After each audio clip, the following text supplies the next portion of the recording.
Hello दोस्तों, कैसे हो आप सब। उम्मीद करते हैं बढ़िया मस्त होंगे। चलिए स्टार्ट करते हैं आज का वीडियो। Question number 89। अल्प विकसित और औद्योगिक देशों की राष्ट्रीय आयों के बीच तुलना करते समय सामने आने वाली संकल्पनात्मक कठिनाइयाँ विशेष रूप से गंभीर होती हैं, क्योंकि विभिन्न अल्प विकसित देशों में राष्ट्रीय उत्पाद के एक भाग का उत्पादन वाणिज्यिक सारणियों से गुजरे बिना होता है। इस कथन से लेखक का तात्पर्य है कि इसका ऑप्शन नंबर सी सही है। देखते हैं सी क्या है।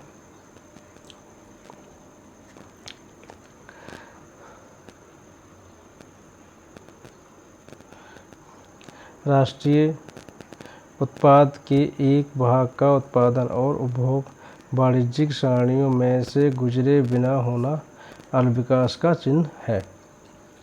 चलिए इसकी व्याख्या देखते हैं।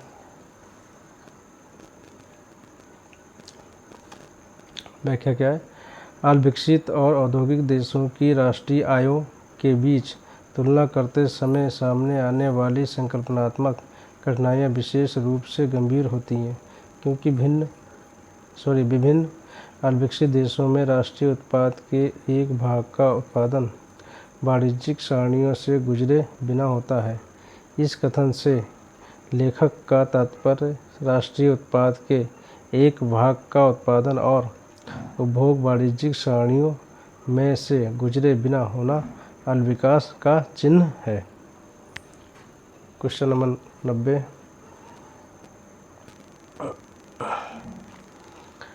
अधिकाधिक विशाखित होती समृद्धि अर्थव्यवस्था में सार्वजनिक और निजी दोनों ही क्षेत्रों के साथ साथ विस्तार की गुंजाइश होती है, किंतु यदि विकास नियोजित गति से होता है और उसे लक्षित बृहत्तर सामाजिक उद्देश्यों की निरपेक्ष रूप में अपितु निजी क्षेत्र की अपेक्षा अधिक समृद्धि प्रदर्शित करें। यह कथन निम्नलिखित में से किस पंचवर्षीय योजना के दस्तावेजों से लिया गया है।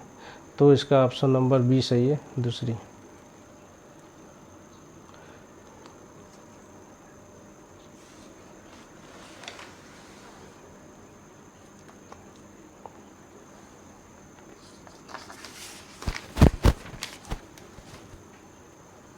इसकी व्याख्या देखते हैं।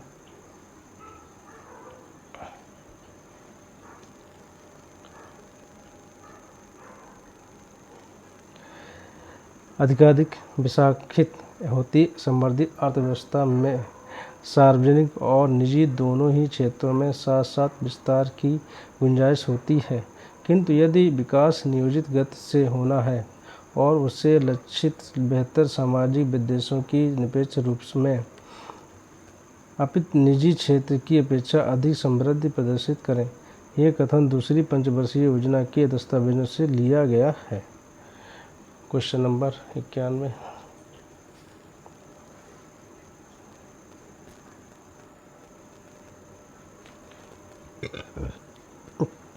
सूची फर्स्ट का सूची सेकंड के साथ सुमेल कीजिए और सूचियों के नीचे दिए गए कोड का प्रयोग करते हुए सही उत्तर का चयन कीजिए। सूची फर्स्ट, सूची सेकंड। विकास आयोजना भारत की निर्धनता, पीड़ाहीन, इमेजराइजिंग समृद्धि। चलिए देखते हैं कौन सा आंसर सही है इसका। मिलान देखते हैं क्या। विकास आयोजना का संबंध सुखमय चक्रवर्ती से, नंबर 4 से मिलान इसका। भारत की निर्धनता दांडेकर और रथ से संबंधित है। पीड़ाहीन इमेजराइजिंग समृद्धि जय भगवती से संबंधित है। निजी निगम क्षेत्र की संरचना आर.के. हजारी से संबंधित है। चलिए इसकी व्याख्या देखते हैं।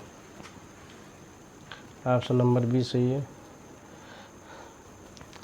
व्याख्या देखते हैं। विकास आयोजना सुखमय चक्रवर्ती से संबंधित है। भारत की निर्धनता दांडेकर और रथ से संबंधित है। पीड़ाहीन इमेजराइजिंग समृद्ध जय भगवती से संबंधित है। निजी निगम क्षेत्र की संरचना आर के हजारी से संबंधित है। क्वेश्चन नंबर 92,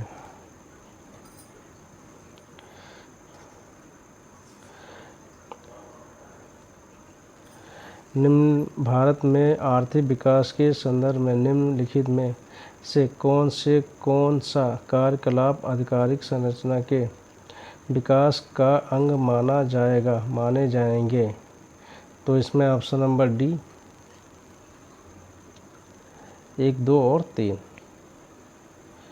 क्या 1, 2, 3 तीनों सही है। ग्रामीण परिवहन, जल नंबर 2 जल आपूर्ति और इकाई नंबर 3 शक्ति उत्पादन। नीचे दिए गए कोड का प्रयोग करते हुए सही उत्तर का चयन कीजिए। चलिए इसकी व्याख्या देखते हैं।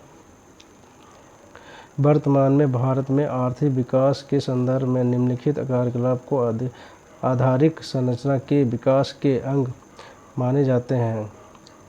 नंबर 1 परिवहन, नंबर 2 जल आपूर्ति एवं इकाई, नंबर 3 ऊर्जा, नंबर 4 स्वास्थ्य, नंबर 5 शिक्षा, नंबर 6 बैंकिंग, नंबर 7 पर्यटन। क्वेश्चन नंबर 93, निम्नलिखित में से कौन सा वर्ष भारत की किसी पंचवर्षीय योजना में शामिल नहीं था? कौन सा वर्ष पंचवर्षीय योजना में शामिल नहीं था? तो इसका ऑप्शन नंबर ए सही है, 1968 से 1969। चलिए व्याख्या देखते हैं इसकी।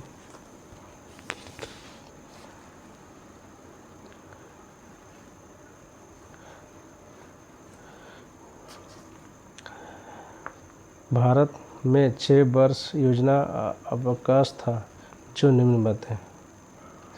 1966 से 1969 तक, 1978 से 1979 तक, 1990 से 1992 तक योजना अवकाश था। 66 से 69, 1978 से 1979 और 1990 से 1992।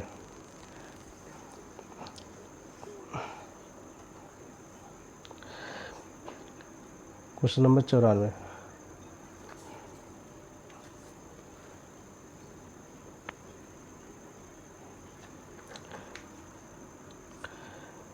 भारत में आर्थिक आयोजना की शुरुआत से और विशेषकर सन 1962 के बाद कृषि के गतिरोध की पिछली प्रवृत्ति उलट गई।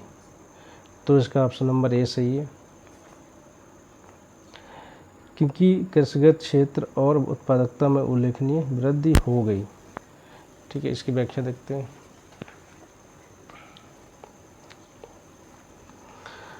भारत में आर्थिक योजना की शुरुआत से और विशेषकर सन 1962 के बाद कृषि के गतिरोध की पिछली प्रवृत्ति उलट गई, क्योंकि कृषिगत क्षेत्र और उत्पादकता में उल्लेखनीय वृद्धि हो गई। वर्ष 2018-19 में खाद्यान्न का उत्पादन लगभग 282 मिलियन टन रहा है। क्वेश्चन नंबर 95 देखते हैं।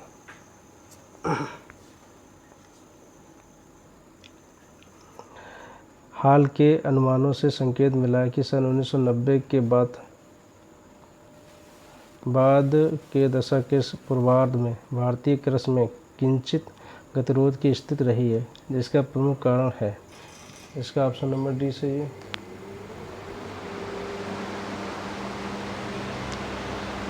कृषि के क्षेत्र में प्रौद्योगिकी नवाचारों के अपेक्षाकृत न्यून प्रस्फोट ब्रेक थ्रू। इसकी व्याख्या देखते हैं।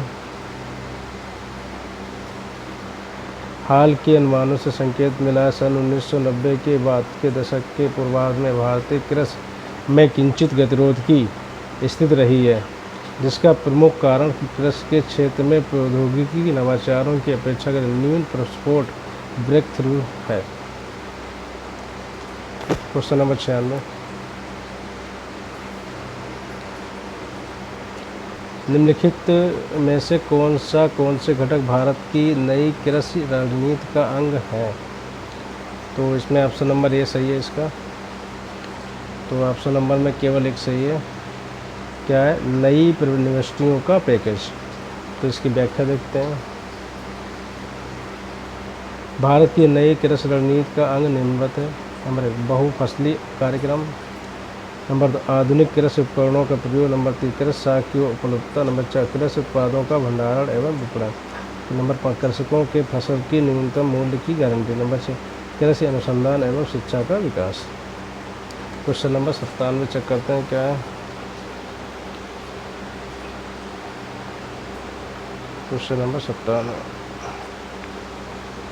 भारत के अनेक राज्यों में निवल नेट सिंचित क्षेत्र निवल बुआई क्षेत्र का 30% से भी कुछ कम भाग है, जबकि पंजाब में यह लगभग 93% है, क्योंकि इसका ऑप्शन नंबर ए सही है। संबंधित राज्यों द्वारा सिंचाई संभाव्य के दोहन के अपर्याप्त प्रयास किए गए हैं। इसलिए इसकी व्याख्या देखते हैं।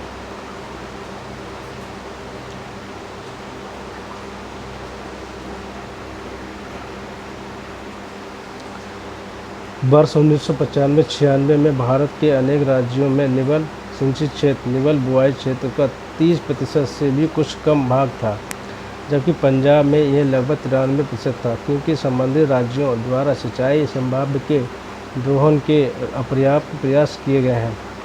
9वीं कृषि संगणना 2010-2011 के अनुसार शुद्ध बोए गए क्षेत्रफल का लगभग 45% तथा कुल खाद्यान्न क्षेत्रफल का लगभग 48% भाग सिंचित है।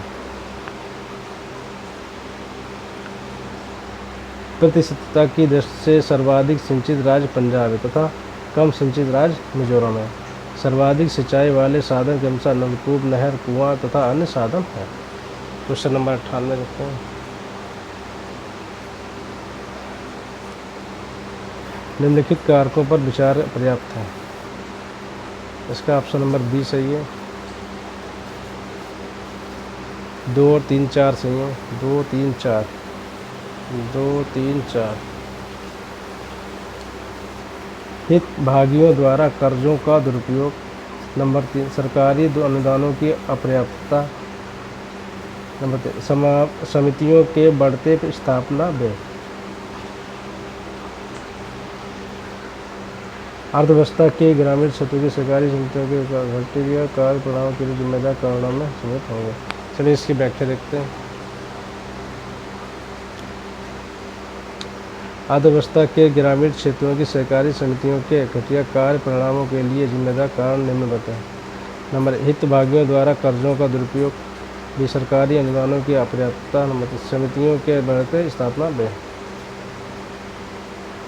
क्वेश्चन नंबर 99, सूची फर्स्ट का सूची सेकंड के साथ सुमेल कीजिए और सूचियों के नीचे दिए गए कोड का प्रयोग करते हुए सही उत्तर का चयन कीजिए।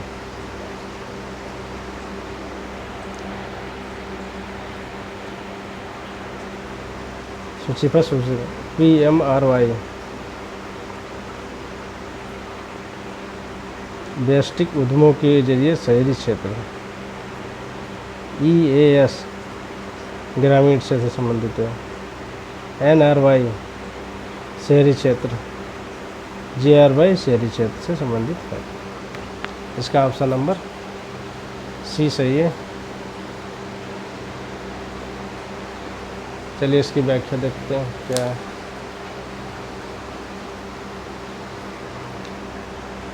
PMRY व्यष्टिक उद्यमों के जरिए शहरी क्षेत्र है। EAS ग्रामीण क्षेत्र से संबंधित, NRY शहरी क्षेत्र से संबंधित है, JRY शहरी क्षेत्र से संबंधित है। क्वेश्चन नंबर 100, वर्तमान में भारत के कुल GDP में कृषि का अंश लगभग है 20%। चलिए इसकी व्याख्या देखते हैं। 1995-96 में भारत के कुल GDP में कृषि का अंश लगभग 20% था। वर्ष 2018-19 में भारत के कुल GDP में कृषि क्षेत्र का अंश लगभग 14.4% था। चलिए क्वेश्चन नंबर 101 देखते हैं।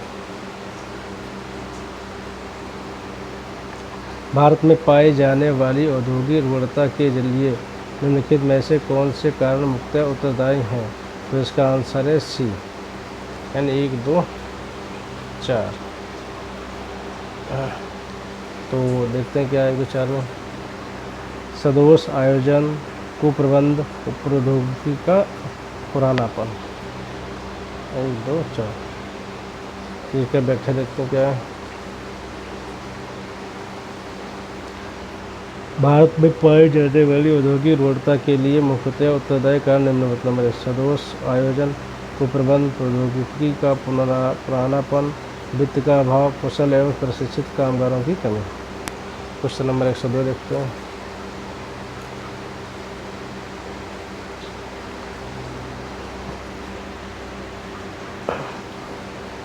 निम्नलिखित वित्तीय संस्थाओं पर विचार कीजिए, इनके अस्तित्व में आने का सही कालक्रम क्या है। तो देखते हैं, इसका ऑप्शन नंबर डी सही है। IFCI, नंबर 2 पे है ICICI, नंबर 3 पे UTI है, नंबर 4 पे GIC है। ठीक है, चलिए इसका व्याख्या चेक करते हैं। निम्नलिखित वित्तीय संस्थाओं का अस्तित्व में आने का कार्यक्रम निम्नलिखित। IFCI 1948 में, ICICI 1955 में, UTI 1964 में, GIC 1972 में।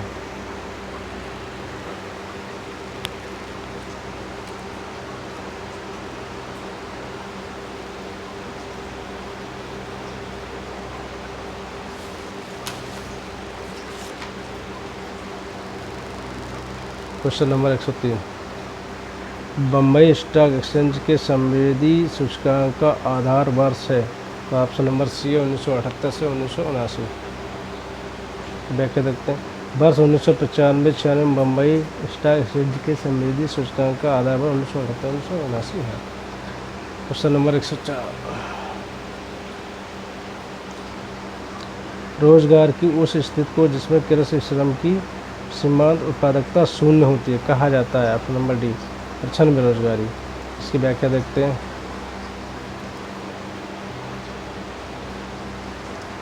कृषि क्षेत्र में पाई जाने वाली प्रच्छन्न बेरोजगारी उस स्थिति का सूचक है जब श्रमिकों की सीमांत उत्पादकता शून्य होती है, अर्थात इन शक्तियों को कृषि क्षेत्रों से हटाकर अन्यत्र भेजे जाने पर कृषि क्षेत्र की उत्पादकता पर कोई प्रभाव नहीं पड़ता। क्वेश्चन नंबर 105 देखते हैं।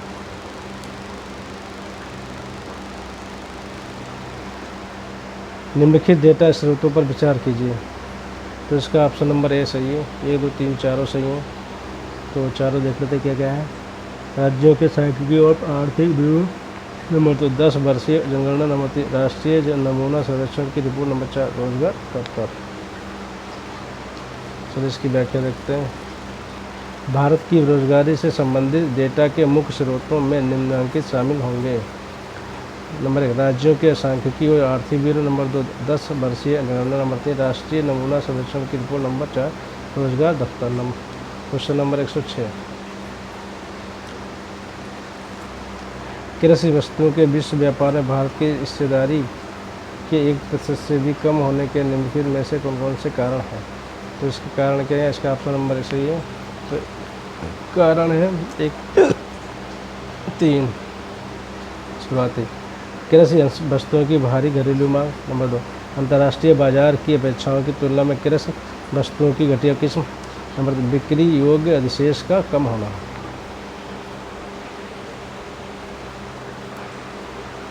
इसकी व्याख्या देखते क्या है।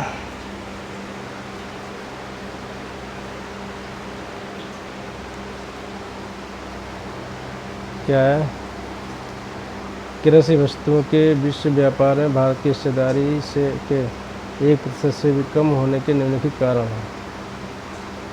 नंबर 1 कृषि वस्तुओं की भारी घरेलू मांग, नंबर 2 अंतर्राष्ट्रीय बाजार की अपेक्षाओं की तुलना में कृषि वस्तुओं की घटिया किस्में, नंबर 3 बिक्री योग्य से अधिशेष का कम होना। तो क्वेश्चन नंबर 107 देखते हैं। निम्नलिखित कथनों पर विचार कीजिए। भारत के निर्यात, तो इसका ऑप्शन नंबर 1 सही है। क्वेश्चन नंबर 1 और 3 सही है, यानी 1 और 3 कुछ ही मदों तक सीमित है। हाल के वर्षों में अपने संगठन में संरचनात्मक परिवर्तन दर्शा रहे हैं। इसकी व्याख्या देखते हैं। भारत के निर्यात के संबंध में निम्नलिखित कथन सत्य हैं। कुछ ही मदों तक सीमित हाल के वर्षों में अपने संगठन में संरचनात्मक परिवर्तन दर्शा रहे हैं। क्वेश्चन नंबर 108 भारत में निम्नलिखित आर्थिक घटनाओं पर विचार कीजिए। तो क्या है, इसका ऑप्शन नंबर बी 4, 3, 2, 1। पहले 4, 1, 2, 3, 1, 4, 2, 3, 1। ठीक,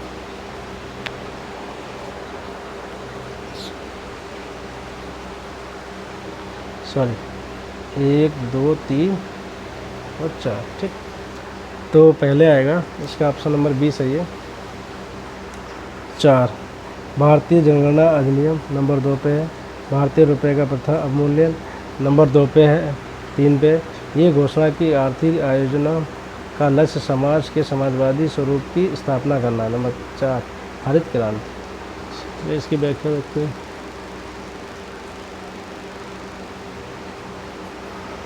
भारत में घटी आर्थिक घटनाओं का कार्यक्रम निम्नलिखित है। नंबर 1 भारतीय जनगणना अधिनियम 1948, भारतीय रुपये का प्रथम अवमूल्यन दिसंबर 1949। नंबर 2 ये घोषणा की आर्थिक योजना का लक्ष्य समाज के समाजवादी स्वरूप की स्थापना करना 1952। और 4 है हरित क्रांति 1966 से 1967। क्वेश्चन नंबर 109 भारत में मुद्रास्फीति का मुकाबला करने में निम्नलिखित में से किन उपायों को अपनाने से सुविधा होगी। तो इसका ऑप्शन नंबर सी से यानी 1 2 और 4। 1 2 क्षमता का बेहतर उपयोग, बजट का बेहतर उपयोग। ठीक है,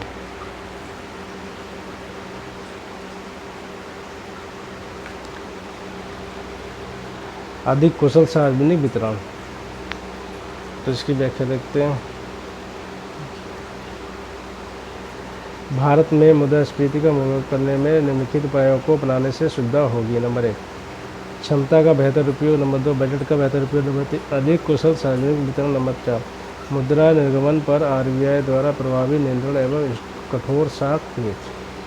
क्वेश्चन नंबर 110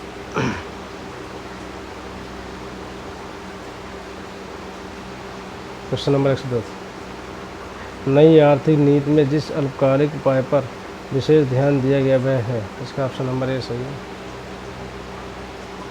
विदेशी मुद्रा बाजार के असंतुलन को ठीक करना। तो इसकी व्याख्या देखते हैं।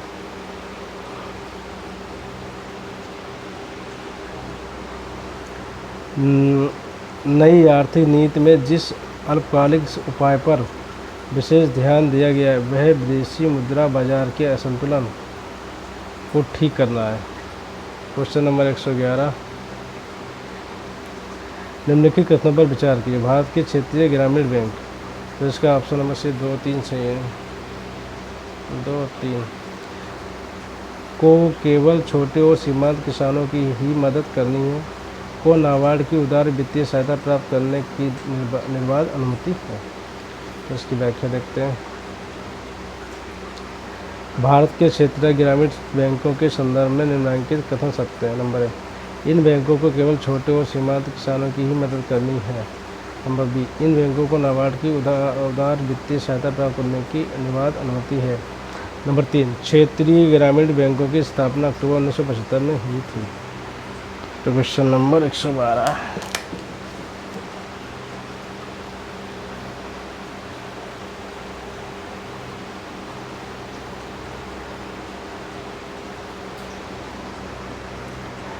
निम्नलिखित सारणी में भिन्न भिन्न वर्षों के लिए भारत की जनसंख्या दी गई है। तो इसका ऑप्शन नंबर ए सही 1 2 3 सही है। ठीक है, यह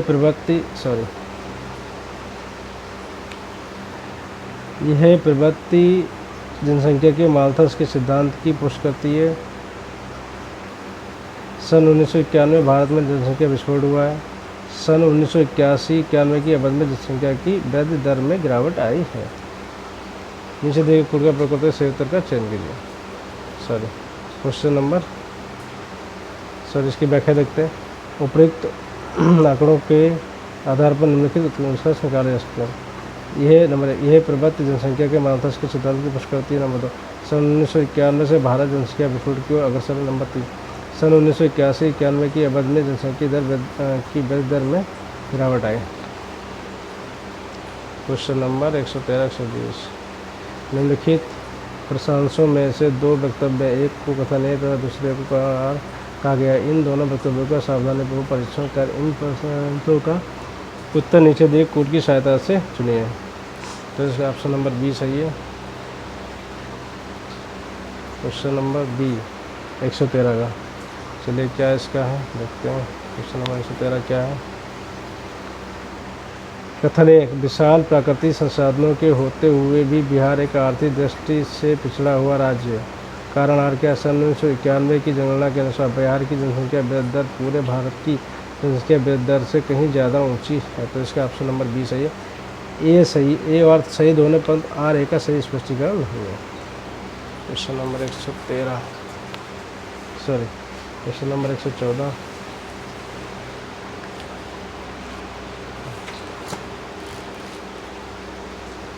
क्वेश्चन नंबर 114,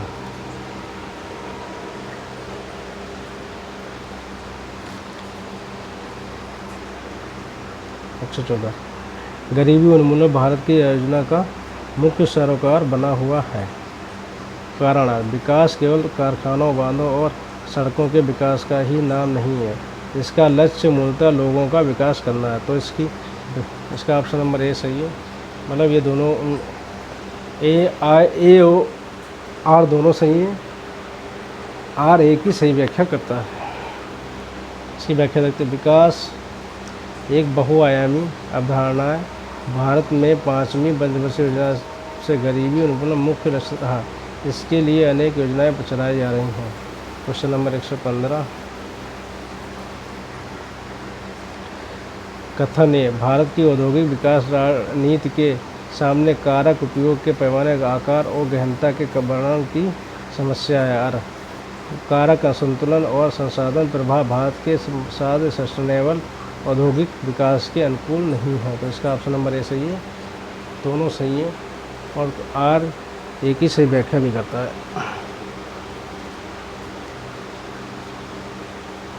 तो व्याख्या देखते हैं। भारत की औद्योगिक विकास रणनीति के सामने अनेक समस्याएं, जैसे साधन उपयोग के पैमाने, आकार एवं गहनता के चुनाव की समस्या, इसलिए भारत में औद्योगिक विकास की गति अपेक्षाकृत अनुकूल नहीं रही। इसके अतिरिक्त साधन असंतुलन और संसाधन प्रभाव भारत के संपोषणीय औद्योगिक विकास के अनुकूल नहीं है। क्वेश्चन नंबर 116 देखते हैं क्या है।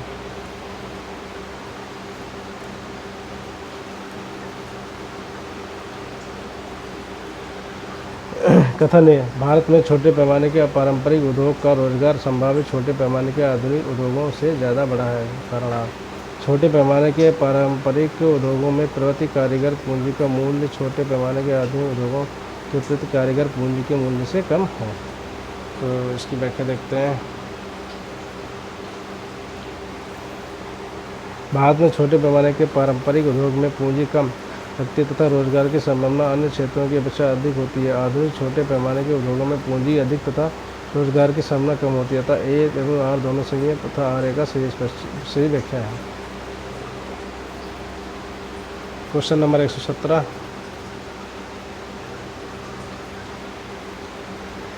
कथन है, भारत के सार्वजनिक क्षेत्र के उद्यमों ने उत्साही परिणाम प्रदर्शित नहीं किए। कारण आर। तो इसका ऑप्शन नंबर ए आर दोनों सही है, परंतु आर ए का सही स्पष्टीकरण नहीं है। और क्वेश्चन नंबर देखते हैं, इसकी व्याख्या देखते हैं। 117 की क्या है। 117 की व्याख्या,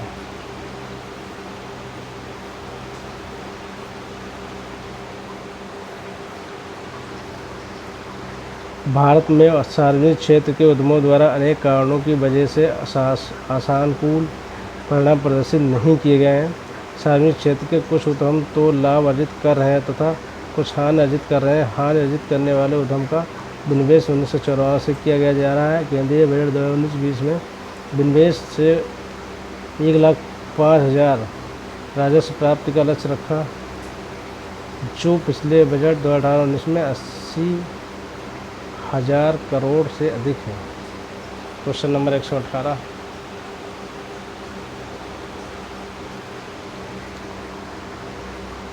कथन है, भारतीय कृषि आज भी श्रम के अधिकांश भाग को खपा लेती है। कारण कृषि उत्पादन की रोजगार लोच काफ़ी ज़्यादा है। तो ये ऑप्शन नंबर ए सही है। इसका दोनों सही है और आर ए की सही व्याख्या करता है। तो हम देखते हैं इसकी व्याख्या क्या है। भारत में कृषि आज भी जनसंख्या के एक बड़े भाग को रोजगार प्रदान कर रही है। वर्ष 2018-19 में कृषि क्षेत्र में लगभग 48 लोग रोजगार में लगे हुए हैं। तो कृषि क्षेत्र में रोजगार की लोच अधिक होती है। क्वेश्चन नंबर 119, कथन है, सामाजिक समृद्धि की रणनीति का अध्ययन आय और उपभोग का उल्लेखनीय पुनर्वितरण होना चाहिए। कारण निर्धनता में काफ़ी कमी केवल ऐसे उत्पादन फलनों के माध्यम से ही संभव जो जनसंख्या के गरीब तबकों के पक्ष में आय के पुनर्वितरण में सहायक हो। तो इसका ऑप्शन नंबर ए सही है, या दोनों सही है, तो आगे की सही व्याख्या कर रहा है। Question number 120। कथन ए, निर्धन देशों की आय समृद्धि की दरें धनी देशों की दरों से ऊंची होने पर भी धनी और निर्धन देशों की आयों के बीच कई की खाई चौड़ी होती जाती है। कारण आर, इन दोनों वर्गों के देशों की आयों के आधारित स्तरों के बीच अंतर बड़े भारी हैं। ऑप्शन नंबर बी सही है इसका। दोनों सही पर आगे की सही व्याख्या नहीं करता है। इसकी व्याख्या देखते हैं। अल्पविकसित देशों की आय की समृद्धि दर विकसित देशों तुलना में अधिक है, लेकिन अल्पविकसित देशों में उपभोग का स्तर अधिक होने के कारण पूंजी निर्माण कम होता है, जिसके कारण रोजगार उत्पादन एवं राष्ट्रीय आय में कमी होती है। यही कारण है कि विकसित एवं अल्पविकसित देशों के बीच आय का अंतर बढ़ता जा रहा है। अगर वीडियो पसंद आए तो लाइक, कमेंट और शेयर करें। धन्यवाद।